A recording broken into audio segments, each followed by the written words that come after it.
Hi കൂട്ടുകാരെ, എല്ലാവർക്കും എൻ്റെ കഥ ഇഷ്ടമായോ? ബാക്കി കഥ കേൾക്കണ്ടേ?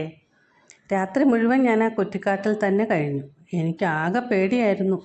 ഒരു പരിചയമില്ലാത്ത സ്ഥലമല്ലേ. അങ്ങനെ അടുത്ത ദിവസം നേരം വെളുത്തു. എനിക്കാകെ വിശക്കാൻ തുടങ്ങി. ഞാൻ കരഞ്ഞുകൊണ്ട് എങ്ങോട്ടൊക്കെയോ ഓടി നടന്നു. എൻ്റെ കരച്ചിൽ കേട്ട് എന്നെ കാറിൽ നിന്ന് കണ്ടുപിടിച്ച ആൻറ്റി കുറച്ച് ക്യാറ്റ് ഫുഡും വെള്ളവും കൊണ്ടു തന്നു. പക്ഷേ എനിക്ക് പേടിയായിരുന്നു. ആൻറ്റി ഫുഡ് അവിടെ വെച്ചിട്ട് പോയപ്പോൾ ഞാനത് കഴിച്ചു.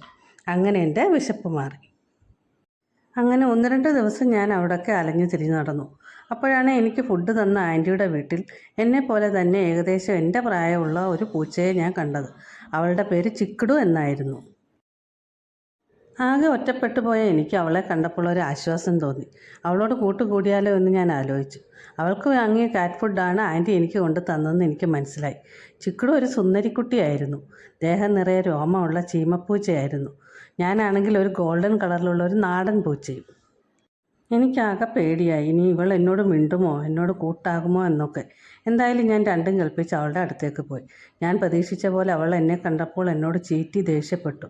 പക്ഷേ ഞാൻ മാറി അവിടെ ഇരുന്നു. അവിടെ എല്ലാവർക്കും അവളെ ഭയങ്കര ഇഷ്ടമായിരുന്നു. എപ്പോഴും ക്യാറ്റ് ഫുഡും പാലും ചോറും ഒക്കെ കൊടുക്കുമായിരുന്നു. ഇത് കണ്ടപ്പോൾ ഞാൻ വെറുതെ ആഗ്രഹിച്ചു, ഇവളെപ്പോലെ എനിക്കും ഇവിടെ താമസിക്കാൻ കഴിഞ്ഞെങ്കിലെന്ന്. ദൈവം എൻ്റെ പ്രാർത്ഥന കേട്ടു എന്ന് എനിക്ക് തോന്നി. കാരണം ചിക്കിടുവിന് ഫുഡ് കൊടുക്കുമ്പോൾ ആൻറ്റി എനിക്കും ഫുഡ് തരാൻ തുടങ്ങി. പതിയെ പതിയെ ചിക്കിടു എന്നോട് കൂട്ടുകൂടാൻ തുടങ്ങി. ഞങ്ങൾ ഒരുമിച്ച് കളിക്കാനൊക്കെ തുടങ്ങി.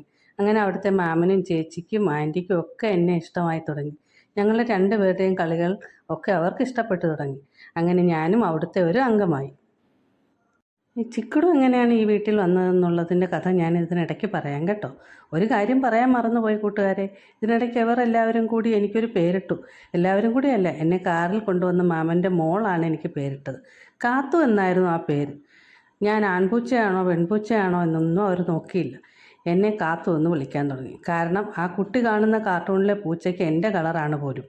പിന്നീടാണ് ഞാൻ അറിയുന്നത് എൻ്റെ കളറിലുള്ള മിക്കവാറും എല്ലാ പൂച്ചകളുടെയും പേര് കാത്തു എന്നാണ്. ഞാനും വിചാരിച്ചു, ഒരു പേരിലൊക്കെ എന്തിരിക്കുന്നു, അവരുടെ സ്നേഹമല്ലേ പ്രധാനം. എല്ലാവർക്കും എൻ്റെ കഥ ഇഷ്ടമാകുന്നുണ്ടെങ്കിൽ ചാനൽ ലൈക്ക് ചെയ്യാനും ഷെയർ ചെയ്യാനും സബ്സ്ക്രൈബ് ചെയ്യാനും മറക്കല്ലേ. അടുത്ത വീഡിയോയിൽ ബാക്കി കഥ. ഇതിനിടയ്ക്ക് വലിയൊരു ട്വിസ്റ്റ് ഉണ്ട് എൻ്റെ ജീവിതത്തിൽ. അതെന്താണെന്നുള്ളത് നമുക്ക് അടുത്ത വീഡിയോയിൽ കേൾക്കാം കേട്ടോ.